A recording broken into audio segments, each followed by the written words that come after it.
When you got a historic 15-0 start to the season, get snapped by the defending champs, a rookie hitting the MJ shrug after dropping 21 points in the third quarter, another rookie saying straight up that he's Rookie of the Year after lacing a triple, some smoke in the Pacers-Bucks rematch that led to Giannis clowning Indiana, you know that things are getting ridiculous.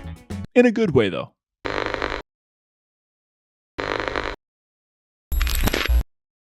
We're officially past the midpoint of the NBA Cup, and well, to say that we saw some memorable performances in Week 2 would be an understatement, in my humble opinion. When the defending champions have to give it their all just to beat a team they handled easily in the second round of the 24 playoffs, that showed just how wild the week would get. But before we head out to Beantown, how about what went down in Brooklyn, huh? That's right, we're showing some love to the Nets, who were without their leading scorer, Mr. Walking Bucket himself, Cam Thomas, who was out with a back injury, probably from carrying the offense so much. Oh, was that too far? I don't know, but what I do know is that another Cam Johnson, must have heard me because the man went off for 34 points and 6 triples to bring the Nets back from 17 points down to beat the Hornets 116-115 for their first win in group play. What made the headlines after this one, though, was LaMelo Ball's untimely absence during the last 3 minutes and 48 seconds of the game. Meanwhile, LaMelo Ball has been on the bench for Charlotte, not a part of this in the final stages of the fourth. And it says a lot about Coach, his willingness to put the guys in there who are playing well. Because, like we said, this is an important game for both teams. He's trying to win. It's not about the feelings of your star players. And if he can handle it, no one else should be able to complain. Head coach Charles Lee opted to go with Trey Mann down the stretch, saying that Trey had a little better of a hand tonight. Which, to be fair, he did deliver the dunk of the night.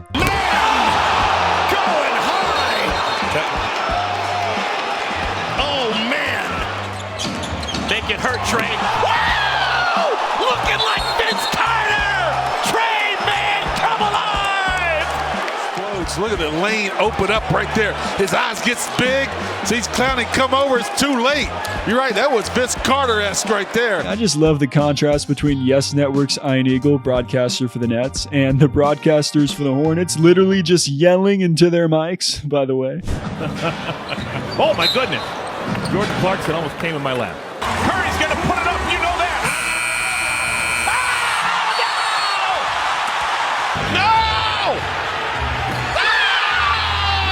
No! So consider this, and the fact that LaMelo did finish with only 12 points on 3 of 13 shooting, and I don't think there's too much to dissect here. Still, it's a bit of a ridiculous concept to bench your star player down the stretch, but hey, I'm not the one calling the shots in Charlotte. You know what else is ridiculous? The Spurs, get this, beating the Thunder 110-104. Wait, I'm not done.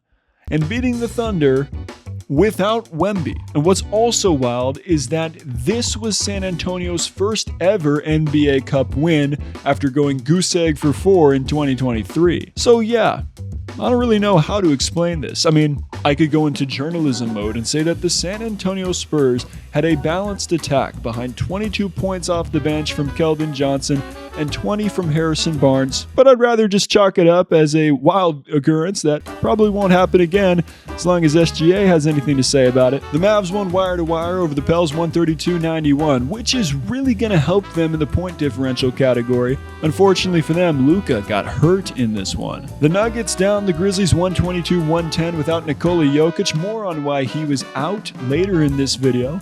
Russell Westbrook, he dropped his 200th career triple-double, kept the game ball, took a Wilt-type photo, and then edited that Wilt-type photo. Now, if you're looking for truly ridiculous, then I got 2 games on Tuesday for you that'll truly embody that term. The opener of the NBA on TNT doubleheader saw the undefeated Cavs at 15-0 march into Boston and attempt to stay perfect in both overall record and Group C NBA Cup play. Safe to say, this was the biggest game of the entire NBA season so far. Facing their first 20-plus point deficit of the season, the Cavs used an 18-3 run in the third quarter to make it a 6-point game, part of a 40-point third quarter that got them back into it. Cleveland cut Boston's lead to 2 points 5 different times over the game's final 13 minutes and 19 seconds, but the Celtics never surrendered the lead, always finding an answer. Tatum delivers one!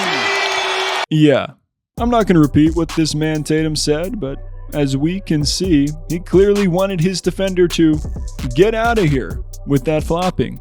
Or that's a push-off, depending on if you're a Cavs fan. But I will say that JT was my preseason pick for regular season MVP, and this 33-point, 12 rebound, and 7 assist performance certainly helps my case. So hey, I ain't complaining with the result. And Cavs fans, it truly is only one loss. I think you'll be okay. But hey, I know Boston is the team y'all are going to have to beat come May. So I know how badly y'all wanted this one, and to keep this streak alive, trust me, I totally get it. Now, I said I was going to showcase something truly ridiculous, right? Well, everybody strap in for this next one. From the opener in Boston to the nightcap in LA, where the Lakers rookie Dalton Knecht was what you call en fuego.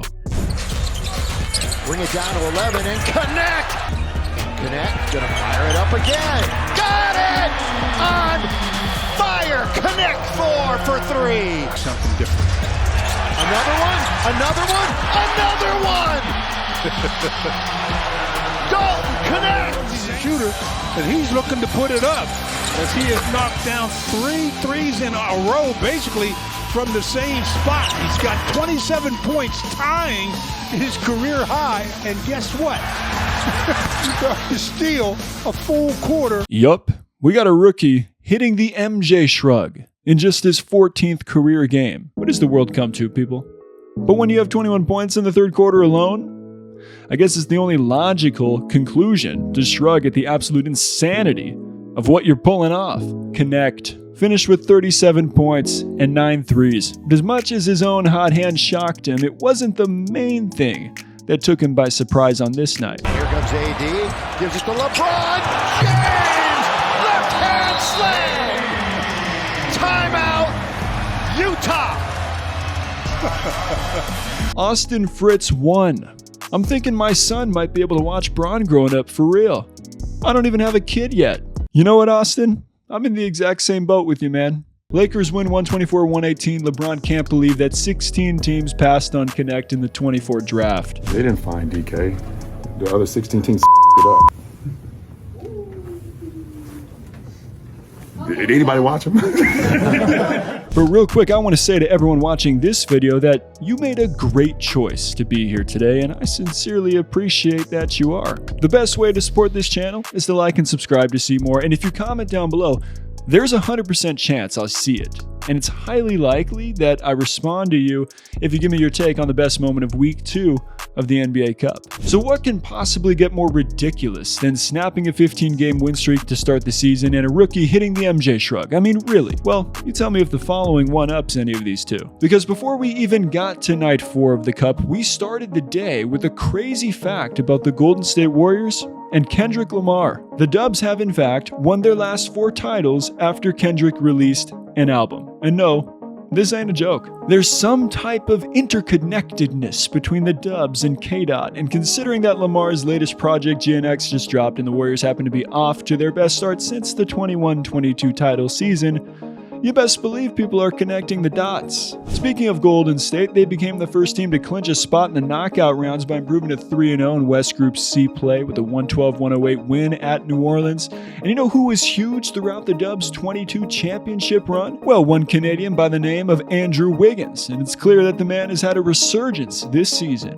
Wiggs led Golden State in scoring with 30 points on this night, including a bucket off an absurd full-court dish from Steph. I know all the Dubs fans watching gotta love what they're seeing to start the season, and, shout out to them for making their voices heard in the latest poll on the channel. But this was far from the most ridiculous thing that happened on this night. How about Dillon Brooks dropping a season-high 28 while matching a career high with 6 threes? My head is even spinning just talking about that. To help the Rockets down the Blazers 116-88, and even crazier, this dime from Reed Shepherd to Tari Eason. Reed Shepherd, Tari Eason ends up slamming it down. Craig, that wasn't an accident. Reed knew exactly where he was throwing it. I don't think I've ever seen that happen before. He knew where he was throwing it. One day after visiting outgoing President Biden at the White House, a tradition that I hope continues with President Trump, the Celtics took down the Wizards 108-96 behind Jaylen Brown's 31 points. But that wasn't even close to the best part of the trip to DC for JB. So you got visiting the White House, that's cool. Not everyone gets to meet the president at the end of the day. Dropping 31 points, It's commonplace, but JB loves the game, so it's still cool. But you know what? None of this even came close to meeting one of his GOATs, Bill Nye the Science Guy. I mean, look at the smile on this man. Dude looks even happier here than he did when he won the chip. Dang, this man Brown got me forgetting that I'm supposed to be talking about basketball. Okay, back to it. The Bulls finally stopped the mighty, I guess, Hawks. 136-122 to hand them their first L in group play. Oh, the Kings. They're not looking too hot these days. Dropped another one to the Clippers, 104-88, as LA rattled off a 20-1 run in the first quarter and never looked back behind James Harden's 22 points and 9 assists. And now on to Nikola Jokic, who returned after missing 3 games due to personal reasons. Those reasons, welcoming a newborn son with his partner, according to Shams. Yeah, let's just say that folks weren't having it with that term in the comments. Wife, homie, we're Serbian. No woke terms, please. But really, you know, this is Jokic we're talking about here. The man could care less about anything that quite literally anyone reports about him. And you know what? That's why we all love Jokic, right? The man tallied his 5th straight triple-double with 33 points, 17 rebounds, and 10 assists, igniting a 24-point comeback that gave Denver its first lead of the game with 5 minutes and 34 seconds left in the fourth quarter. Jamal Murray, he also caught a fly. Yes, a fly during this stretch, so I guess everything was going right for Denver. Just pass me a fly. Jamal Murray had a fly between his 2 fingers and he brought it over to the table rather than leave it on the court. But Dallas never blinked, and PJ Washington sparked a 15-7 run to close the game, capped by a pair of free throws from both him and Kyrie in the final 10 seconds to give a gutsy win to the Mavs in Denver. Sure, what happened in the Mile High City, that was wild. Okay, I'll give you that. But in my humble opinion, it was nothing like what went down in the mean streets of Milwaukee. But first, some backstory. 11 months ago, the Pacers beat the Bucks in the in-season tournament semifinals. And yup, this was the moment that Tyrese Halliburton turned to Dame Lillard and did the man's very own signature celebration in his face. No, I think it was just in the heat of the moment, just having fun. I know I kind of pounded my chest and, said it was, my time or whatever, but I think really looking at it, it's our time. It's our time as a group. In the 2024 playoffs, Indiana ousted Milwaukee again on their way to their first East Finals appearance in a decade. Giannis, he could only watch from the sideline due to injury. But on Friday, it was the surging Bucks who made a statement. And Giannis, he was leading the charge. The Greek Freak steamrolled his way to 37 points, 11 assists, and 10 boards, while Damian Lillard tallied 24 points and a season-high 13 dimes to secure the Bucks' 5th victory in 6 games with a wire-to-wire 129-117 win. Without a doubt, this game was personal for Giannis and company. And it was plays like this that brought that smoke to life.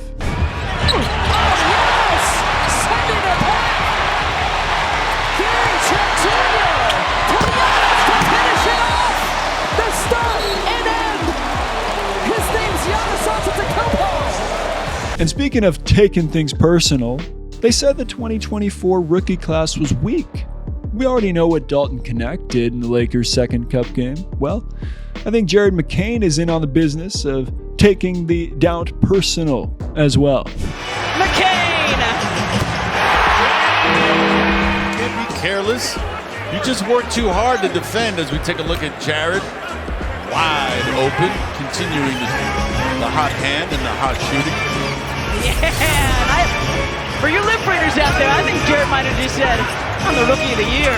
That's right. The TikToker/NBA rookie proclaimed, I'm Rookie of the Year after lacing one of his 6 threes on the night, part of a 30-point performance in Philly's much-needed 113-98 win over the Nets, who got a season-high 37 points and 9 threes from Cam Johnson, by the way. McCain and Tyrese Maxey, who dropped 26 of his own, combined for 37 of Philly's 60 points in the second half to rally the Sixers past the Nets. The start to this NBA Cup, heck, the entire season has been so unpredictable. And for all the madness that went on to kick off group play in the Cup, there's a video on the bottom right of your screen for that, so feel free to go ahead and check that out now. And I'll be back with another episode of Topic Tackle coming soon. As always, stay solid, people.